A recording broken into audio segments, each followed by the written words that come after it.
থাইল্যান্ডের রাজধানী ব্যাংককে এক ভয়াবহ সড়ক ধসের ঘটনা ঘটেছে।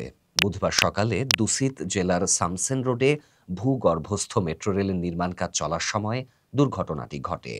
ঘটনাস্থলটি ভাজিরা হাসপাতালের সামনে হওয়ায় আতঙ্ক ছড়িয়ে পড়ে ব্যাপকভাবে। সামাজিক যোগাযোগ মাধ্যমে ছড়িয়ে পড়া এক ভিডিওতে দেখা গেছে হঠাৎ করে সড়কের বড় একটি অংশ ধসে মাটির নিচে চলে যায় এবং সেখানে বিশাল গর্ত তৈরি হয়।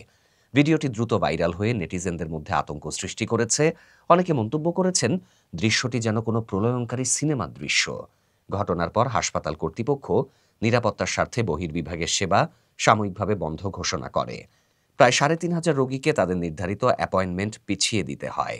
ব্যাংকক গভর্নর চার্ট সিত্তিপুন্তু স্থানীয় সংবাদ মাধ্যম নেশন থাইল্যান্ডকে বলেছেন, আন্ডারগ্রাউন্ড স্টেশনের ছাদ ক্ষতিগ্রস্ত হওয়ার পর ওপরে থাকা মাটি টানেলে প্রবাহিত হয়। এতে পার্শ্ববর্তী ভবনগুলো হেলে যায়। তিনি জানান, সড়কের একপাশ তুলনামূলক স্থিতিশীল থাকলেও ধসে যাওয়া অংশে নরম মাটি ও পর্যাপ্ত সাপোর্টিং স্ট্রাকচার না থাকায় বিপর্যয় ঘটে।